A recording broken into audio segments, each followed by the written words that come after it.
Qu'est-ce que tu verras mieux? Regarde. Oh, t'as vu comme il ouvre la bouche? T'as vu la bouche, Charlie?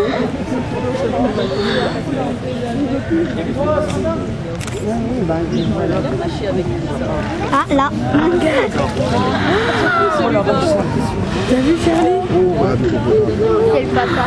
Là-haut, là-haut, là-haut, tu le vois? Regarde. C'est le papa. Non. Mesdames et messieurs, c'est bon, ça fonctionne. Mesdames et messieurs, bonjour à toutes et à tous et bienvenue à cette animation qui concerne les hippopotames. Alors dans un premier temps, je vous fais une rapide présentation de nos individus. Ici, vous avez notre mâle adulte, Kinshasa, paf, qui est âgé de 20 ans. Ici, vous avez notre femelle adulte, Mara, qui elle est âgée de 23 ans. Alors, 20 ans, 23 ans, pour les hippopotames, c'est pas forcément très vieux.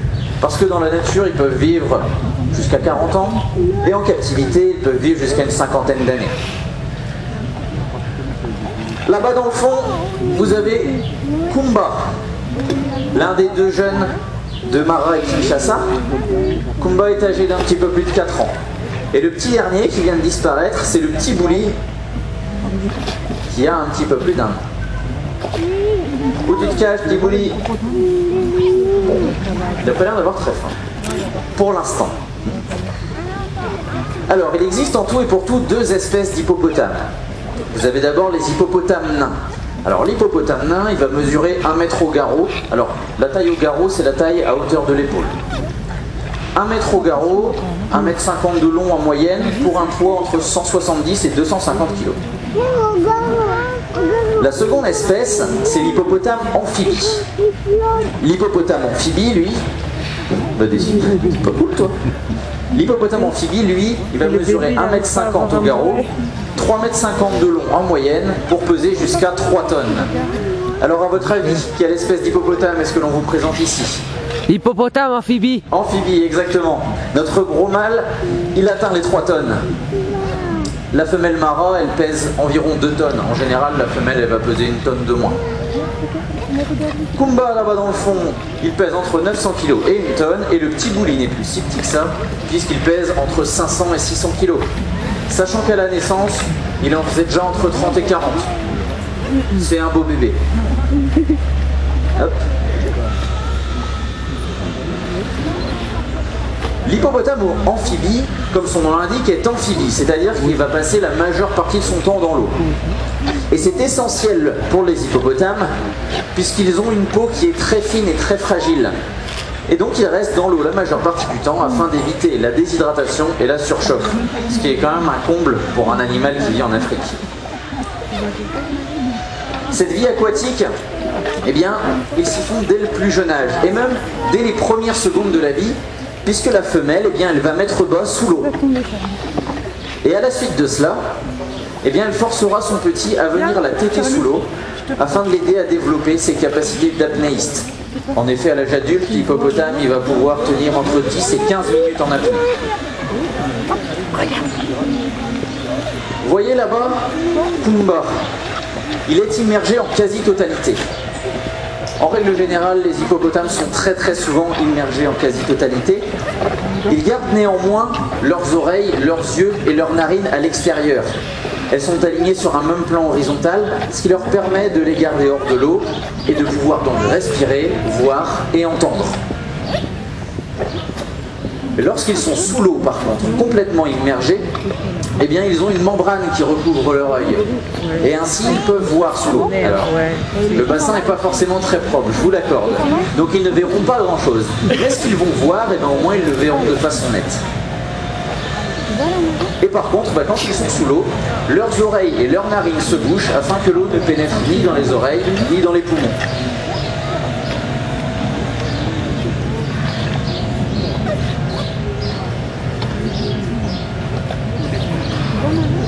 Il faut savoir également que l'hippopotame ne nage pas sous l'eau. En fait, lorsqu'il veut se déplacer, il vide l'air qu'il y a à l'intérieur des poumons pour aller jusqu'au fond de l'eau. Et à ce moment-là, il se déplacera soit en marchant, ou soit en s'appuyant sur des pierres et en se propulsant.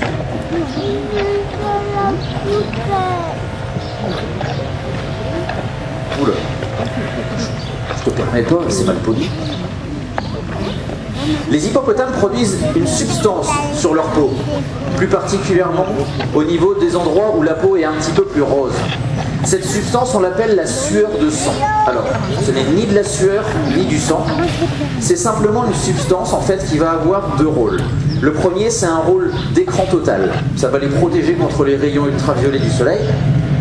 Et le deuxième rôle, ça va être un rôle d'antibactérien.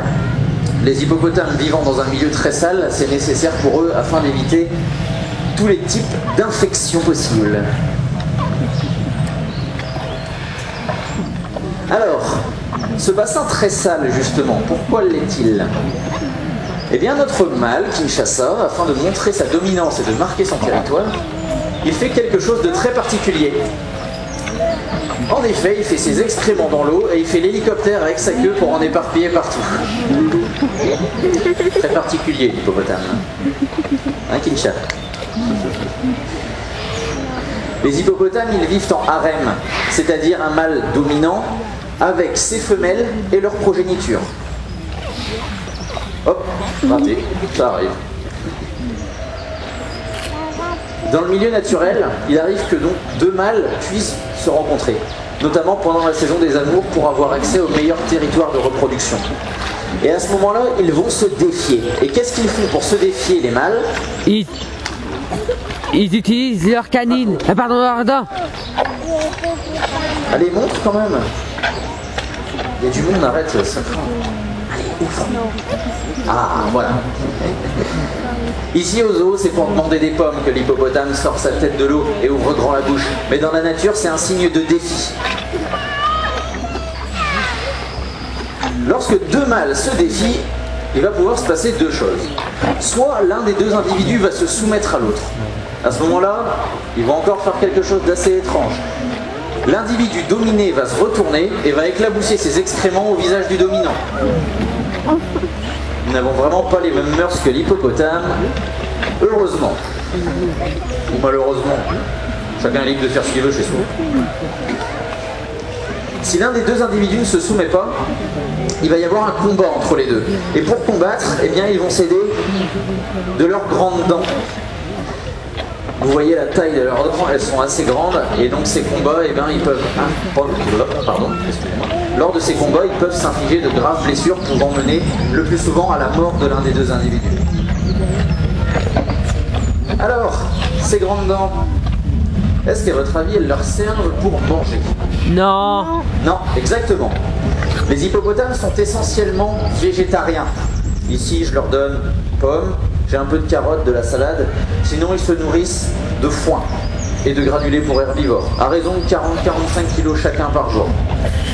Ils n'utilisent pas donc leurs grandes canines et leurs grandes incisives pour se nourrir, mais les molaires qu'ils ont dans le fond de la bouche. Alors, je vais faire un petit tour devant pour essayer de vous faire voir au mieux leurs molaires. C'est vrai que de loin, vous ne devez voir que les incisives et les canines, mais en tout et pour tout, ils ont une quarantaine de dents.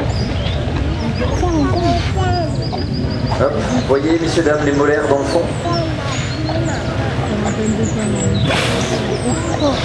Oui, viens montrer aussi, Bouli, il n'y a pas de problème, t'as le droit. Même si les tiennes, elles sont pas forcément très grandes devant.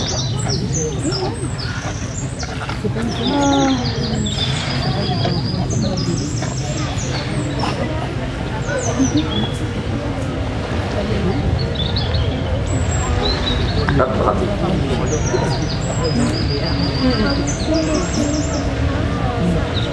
Leurs incisives, devant, elles peuvent atteindre la taille de 60 cm. Et leurs canines, elles peuvent atteindre les 70 cm et peser jusque 3 kg. Alors, dans le cas de nos individus ici, leurs dents n'atteignent pas les 60 cm, c'est parce qu'ils ont l'habitude régulièrement de se les user sur les rochers.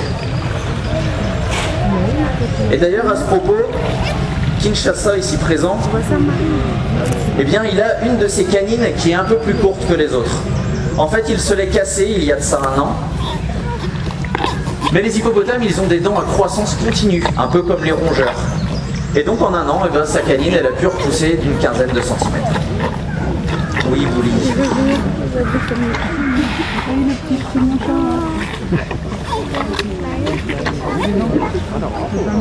Ah bah, c'est malin. Dans le milieu naturel, l'hippopotame il va sortir du fleuve au crépuscule pour aller chercher sa nourriture. Et il va rester dehors toute la nuit, pouvant parcourir parfois plusieurs dizaines de kilomètres afin de trouver les 40 kilos d'herbe dont il a besoin. Mais par contre, on peut le retrouver aussi dans les champs de maïs, de canne à sucre, de manioc, etc. Et le problème, c'est que ça va créer un conflit entre les agriculteurs et les hippopotames. C'est Lara. Et les agriculteurs, eh ben, ils ne vont pas hésiter à tuer les hippopotames pour protéger leurs champs. Et de ce fait, eh bien, beaucoup d'hippopotames sont tués. Mais ils ne sont pas tués uniquement pour ça. Je vous ai parlé de leurs dents, très grandes devant. Ces dents, on les appelle également des défenses, comme chez les éléphants, parce qu'elles sont également recouvertes d'ivoire. Et comme l'éléphant, eh bien, il est de plus en plus protégé, décidément, je suis pas très bon ce matin. Comme l'éléphant est de plus en plus protégé, eh bien, les braconniers vont se rabattre sur l'hippopotame pour le trafic d'ivoire. Alors, aujourd'hui, l'hippopotame, il n'est pas en grand danger d'extinction, mais malheureusement, c'est quelque chose qui risque d'arriver dans les années à venir.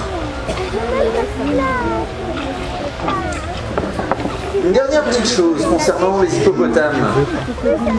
Ils sont très territoriaux. Ça veut dire qu'ils sont prêts à tout pour protéger leur territoire. Ainsi, si une embarcation navigue sur un fleuve sur le territoire d'un hippopotame, eh bien ils vont renverser l'embarcation et tuer tous les occupants afin de protéger leur territoire. De même, si moi je tombe à l'eau ou si je vais me promener là-bas, ça va pas durer bien longtemps. Et d'ailleurs, surtout, il ne faut pas se dire « oui, au sol, l'hippopotame, 3 tonnes, je vais beaucoup plus vite que lui ». Pas du tout. L'hippopotame, il peut courir jusqu'à 40 km/h. À titre de comparaison, l'ami Usain Bolt, recordman du monde du 100 mètres, il va au maximum à 37 km/h. Personnellement, moi, j'ai pas ces capacités, je sais pas pour vous. Toujours est-il que si vous croisez un hippopotame dans la nature, mieux vaut pouvoir se mettre rapidement à l'abri.